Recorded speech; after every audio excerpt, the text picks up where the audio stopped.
Hello, everybody. Welcome to Jim Boy's Kitchen. And of course, today with a twist. When I say with a twist, we're not going to be doing any dishes on this segment here. Instead, I want to give you the insights of being a city bus driver. If any one of you are thinking about becoming a city bus driver, well, these are little tips I will give you about the insights of being one. And I hope this will be helpful to you, where you will have the insights and you will feel comfortable as you go by entering into this wonderful careered job. It's a good paying job, and of course, benefits are okay, and you have the flexibility of choosing your own hours, and you're kind of an independent boss of your own. When I say that, in regard to the people that hires you, you may not see them for another 2, 3 years. All depends. You follow all rules and regulation of the company, and of course, you could make the day and break the day yourself. By the way, your personality comes out from you. It's also a mentality thing, a focus. You got to be alert at all times, and much responsibility. It's not only about sitting behind the wheel and driving a bus. No, you have to think about driving a 40 feet or more lengthed bus. The width of the bus is wider than cars. You need to have enough space to maneuver your bus, drive safely, pay attention to the people, pay attention to what's taking place in your bus. For example, you may have rowdy passengers, nice passengers. Pay attention to what goes around your bus on the outside. Keep your eyes focused on your mirrors at all times. Or in most cases, you don't have to, when I say all times, you don't have to be staring at the mirror. No, because you got to pay attention to the road also. And of course, dealing with traffic, reckless driver. In a sense, when I say reckless driver, people that cut you in and out, comes in front of you. Look out for bicyclists. Look out for pedestrians, people not paying attention, walk in front of your bus while having their cell phone and all of that, and much more. At the same time, you have to be focused and pay attention to your bus stops because you're driving a bus. Your priority is the bus stops. Make sure you don't leave no one behind. Pay attention to the bell in your bus. People wants to exit your bus. All these little things. Now let's get started in the basics of a bus driver.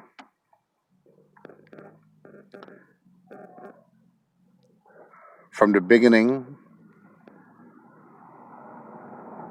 you already got hired. We're pretending here you got hired. Well, I wish you good luck if you're intended and you get hired. This is what's to expect. You'll have a pick-up run after being on an extra list and so forth for a couple of months, maybe. And being a bus driver, let's say you just got hired, don't expect to get weekends off suddenly, like a Saturday or Sunday. You may have to sacrifice family get together for just a short period of time as you enter the career of a bus driver, city bus driver. Because you will have no choice. You will be bottom of the list.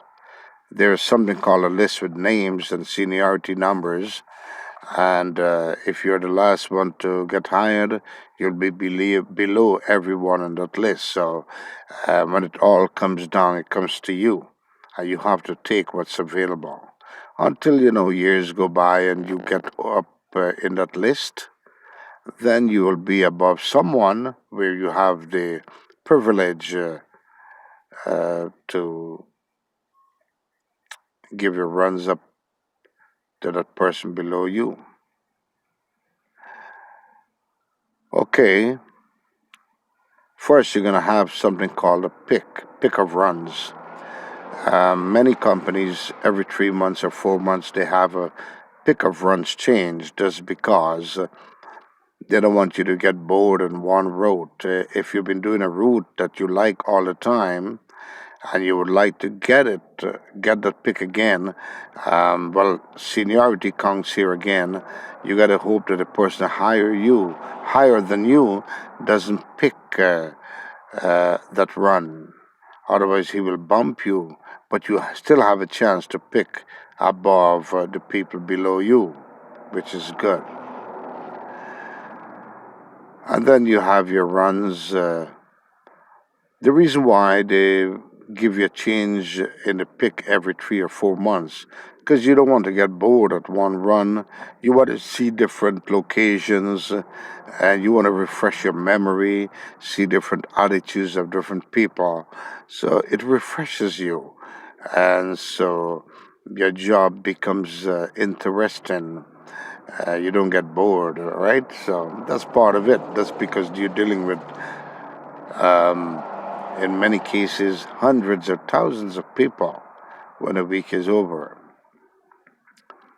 Okay, let's make believe you got a run already picked. Now it begins from, I would say, home. The job is a time frame, it's a fast paced job where time is a valuable thing in this job. You schedule your time, let's say you want to take a shower, you want to refresh yourself. Then you have to schedule your time, you pick your belongings up from home, and then you're out the door. When you leave there, you have a time frame to reach the division or the garage where your bus is located. And of course, those divisions comes in during training or so in the job, and you're released to go to work on that very day. You will have a choice to choose which division you want to go to. In some cases, if the availability is not there at a division that you specific wanted, well, you will have no choice but to take wherever vacancy is available until seniority goes up and you could sign in for the division you originally wanted to choose. Hey, you have the job, no big deal. So now you're on the way to the division. When you reach the division, you will encounter the driver's room where you will see many drivers, colleagues, their co-workers. Peace, you give a nice smile, conversate a little bit. Hi, how you doing? And of course,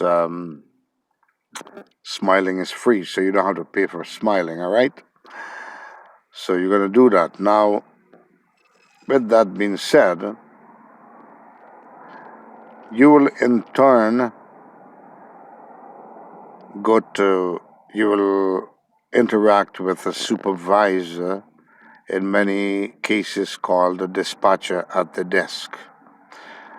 That dispatcher's responsibility now, he will assign you a bus. Now, this is important. You're not going to be driving the same bus every single day. You're not going to do that. You will have the same made bus. The buses are all made, the model and all of that, but the number will be different so that you could identify your bus through those numbers. You go out there, he signed you that bus with a number, then you go now to the garage where the bus is parked and you look for your bus location. You found the number, you located the bus. You go set yourself up in the bus. Now, first thing you want to check for is make sure your bus is safe to go out there. Now, your bus becomes your job right there. It becomes your little office, because that's where you'll be doing transaction with money. But you're not going to be handling the money physically. There's something called a fare box, and that's what you're going to be dealing with, a fare box. People tend to put a fare in there. Your job is to drive the bus safely and take the people from A to B where they want to go. In some circumstances, some cases, a passenger may not have enough fare. Allow them, be flexible, allow them to take the bus, right? Imagine if you spoil the day by being harsh to someone. Take for example, it's cold outside, it's snowing, and you have a woman waiting for your bus. You pull in a bus stop, and the woman doesn't have any money to pay the fare. What would you do? Would you refuse that woman? Would you tell her, "Mom, if you don't have no fare, you can't ride the bus"? Fine if you think so, but guess what? Consider yourself. Have consideration for that little baby in the stroller. What do you think will happen to the baby in the stroller? Is the baby going to freeze to death? Get us sick? All because you refused the lady a ride with a stroller, right? So, it's good to accommodate everyone into your bus as you're there to give service to each and every passengers or everyone on the public. So long as they don't make it a habit that they don't want to pay every single day, then it's a habit situation. You could also write it up, and the company will take care of that situation. Now, back to the bus. You're checking your bus for safety. First, you may want to go into your bus, start it up, blow the horn, try your wipers, make sure the wipers are working. And of course, these things you will be trained to do.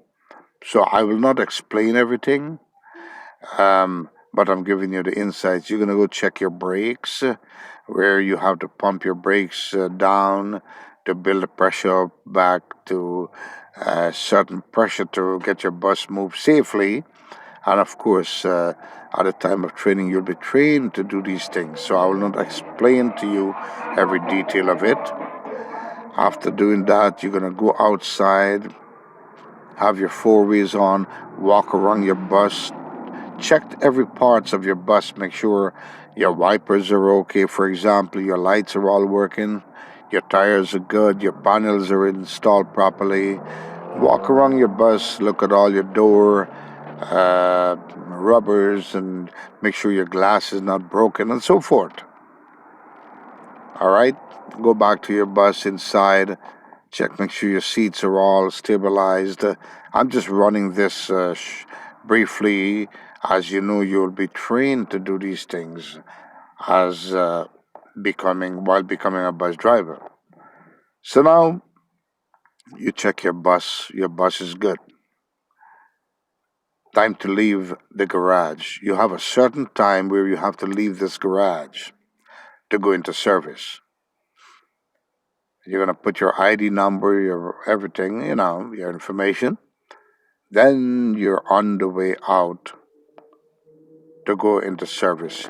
You have a time frame right here again from the garage to point A where you're going to begin your trip. It's always good to be there at 2-3 minutes early so that you give yourself enough time to board passengers so you could pull out on time from that location. Now you're going to continue your run. Now remember, I said you could break the day and make the day yourself. If you want to have a good day at your job, personality counts. A little simple smile to your passengers will make them respond to you in a positive way. For example, you got whether man or woman walk into your bus, boys or girls, you said hi, how you do? If let's say, for example, many times they're gonna be like, hi, how you doing? In many cases, sometimes you may say hi, no one responds to you. Don't take it personally. Um, that's because they maybe just had a bad day of their own personal life. They probably had a conversation with someone, and their mind is in that conversation that when they enter your bus as you pull in the bus stop, they're thinking back about what just occurred with them. Not to say that they ignored you, so don't take it personally because that same person exiting your bus may walk out and say, have a good day, sir. Thank you very much for the ride. All of these wonderful words. And if you take it personally and don't respond to them, it will give you that downfall for the rest of the day, in a sense, if you know what I'm saying. So, not personally, you don't take it personally. You respond back and said, have a nice day. You will feel better about yourself as you prepare for the next person to comment on you.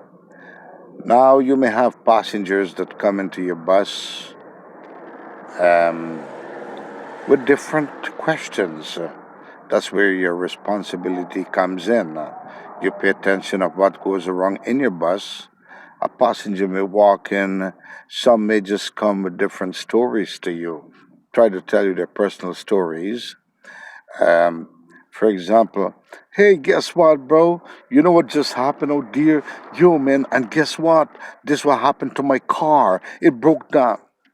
You don't want to hear that, but you must give a content to the people, to the passenger. Try to let them feels within themselves that you acknowledge what they're saying, even though you have a job to do. Now, you don't want to spend much time with a passenger conversating because, especially the fare box, because now that will put you a minute or two down below your scheduled time, and it will make you do your route, you'll be running late. So you want to acknowledge the person very kindly and be like, oh, okay, sorry to hear that, whatever. You make it fast and snappy. I said, okay, bro, I'll see you. Okay, mom, okay, miss, I'll see you. That's it. They will know and they will go and have a seat in your bus or exit, whatever. Because think about someone paying the fare, trying to have a conversation with you, and you got four more people behind the line, behind that person, waiting to pay the fare. And hey, it's cool outside. Just an example. So you want to keep things moving. At the same time, you want to close your door, make sure your kneelers are down properly before you open your door, and all of that, and close your door before you bring up that kneeler, and then, and of course, the Neela is what brings the bus lower to the ground, so it gives the people access to walk into your bus properly without stumbling. Now, you continue that conversation, not conversation, sorry, you continue that journey, and you prepare for the next bus stop to come. Pay attention. You have to pay attention to everything that goes around your bus. And now you're going to continue that wonderful day. You're feeling good. Now, it's very important to know that um, at, let's say you run a one-way trip from point A to point B takes about 45 minutes, an hour. Behi- Behind every trip, you have like a 5 or 10 minutes break. Sometimes 15 minutes, 20 minutes break, depends on the hours of the day. The schedule may change a little bit, but that break comes in for you to use the facility, the restroom, do whatever personal thing you want to do, not far away from your bus, eat a little lunch or whatever you want to do. um, that's where that break comes in. Now, you want to do that run. You want to do that run so peacefully where um, you don't have to obstruct your route. When I say obstruct your route, try to use your facility and your break time or do whatever you got to do so that in route, in service, going back the opposite way, for example, you got passengers in your bus. You don't want to stop your bus during the route with passengers inside and say you want to go use the facility. That will give you a delay in service. You're going to run late. You're going to be late because it's going to take at least 5 minutes to come back to your bus. And of course, emergency wise, you could do that, but you have to notify the company, call it in the radio control. They'll give you an okay, and you will go. But it's bad for you in service, and because people want to go where they gotta go. They want to go to work. They gotta go to get another bus, or maybe they go to somewhere that is not your concern. Your concern. You're not uh, supposed to be concerned where they go. You don't have to ask them where they're going, except it's called upon you to answer a question if they ask you so and so information. All right, so that's a little tip there. Now you're going to continue that wonderful day. Let's, at the end of every trip, what you have to do also as a bus driver, you have to walk into your bus, check your bus to make sure no one left anything behind. And the most commonly thing for people to leave, the most common thing is that people leave things unexpectedly by not knowing. Like, for example, a cell phone might be in their back pocket and they sit down and slip during sitting down, moving to different positions, and so the phone may fall off the pocket without their knowing. They get up, rushing to exit the bus to go where they got to go, and forget the phone on the seat. Likewise, bags, any personal belonging a person may left behind, you as the bus driver have to secure that belonging. So you pick it up and take it back to your driver's section and put it securely and can notify your control room from the company, notify the headquarter that you found so and so item in your bus.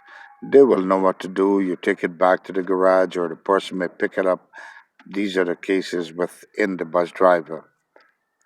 Now, you're going down the road. Your trip is done. Your scheduled day is done. You feel all good. You want to go home. Now, on your last run, you will recheck your bus and so forth. And there is a book called DVIR book where you will write every information that you think happened to the bus. If the bus is okay for the day, you don't find no fault on the bus, you marked off okay on all the where location is offered to you to say okay or not. You put that off, then you put away the book and take your bus back to the garage. Let's say the bus has a fault, a faulty light, something's not working properly. You write it down. Then, when you go back to the garage, you give it to the mechanic and so forth. They will take care of that. So now you check your bus out. You're going to continue now to the garage. Technology wise, the new radios now have a system where they automatically put your destination sign says not in service. So you don't have to worry about that. As you're on the way back to the garage, you take your time, don't rush. You're done for the day. You're happy. You're going back to the garage. Remember, you make your day or you break your day. If you had a bad day experience because of your attitude or someone's attitude and the thing didn't work out properly, um, then you're going to have to fill that incident report and it goes on and on from there. But now, I must remind you that during driving your bus en route, it's not your concern to listen to people's conversation, what's going on in the bus. Whatever they talk, whether it's a group, one person, whatever, two person conversating, It's not your business. So, you just pay attention to your road and watch your bus stops and so on. Do your service thing kindly.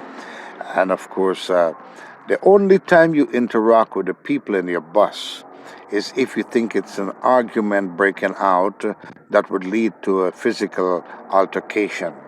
That's when you could try to control things and, mm, talk to them and be like, please keep it down and so forth. And of course, if any altercation happen, you notify the company and they will handle it from there. Um, so now you're going to take your bus back to the garage and you're going to park it right there, recheck your bus back to cover yourself. Um, the important thing why you want to check your bus before you leave the garage, the outside also, is for any damages. Not to say that because you had previous driver drove that bus, so you want to make sure that they didn't hit the bus. Now, unknowingly, a driver could bring a bus in, and they could have. There could be a scratch or a dent on that bus without them knowing because simply they could have parked the bus up, and a car hit the bus. Another vehicle hit the bus without them knowing. So, it's a, a kind of a situation where it's a balanced situation, I would say. And so when you take the bus back to your garage, you do the same thing, recheck your bus just to make sure there's no dent or so forth. So you'll be aware of if it happened with you or not. So now, if let's say someone spilled a drink on the bus or some messes on the bus, you don't have to worry about cleaning the bus. Most companies, city bus companies, have their cleaners that will take care of the cleaning part on the bus. So you make sure you secure your bus, pull up your brake, your handbrake, have your four-way on, and your bus is in neutral gear. This is so common that people will tend to leave their bus and not more common. This sometimes happens. People may leave the bus and drive, just rushing to go home, maybe. I don't know. Now, what you do, if you're not sure about um, if your bus is secured properly with neutral gear, when you step out of the bus, if you're not sure, walk back. It takes just a minute or less to recheck to make sure your bus is in neutral and the parking brake is up. Then you exit your bus, you take your garbage out that you have built in there, whatever you have in your little garbage bag. Drivers have a little garbage container there, put their garbage, the waste. You take it out in a part of cleanliness, of course, and you go to the driver's room once again, or wherever you have to exit the building. If you happen to see a co-worker there, greet them good night, give a smile, and of course, whatever conversation you want to do, then you go to your car. If you got to walk home, ride home, run home, whatever you got to do, then you had a wonderful day at the job. Now that's being a bus driver. I hope I give you a little insights of every detail of being a bus driver. And I'm talking with you with experienced folks for many years as a city bus driver. My little experience I share with you. If you're deciding to be a bus driver, these are the little things to expect. Um, and as you get into the bus driving, you will see how simple it will become. So, once again, I do thank you for joining me. I hope you learned something, and I'm always willing to learn from every one of you. Please leave your comment and subscribe to my channel, Jim Boy's Kitchen. Press the like button, share, and of course, until the next dish. All right, until the next dish. I hope you learned something today about being the insights of a city bus driver. Until the next dish, my friends. Thank you once again, Jimmy, uh, Jim Boy's Kitchen, saying goodbye, everybody.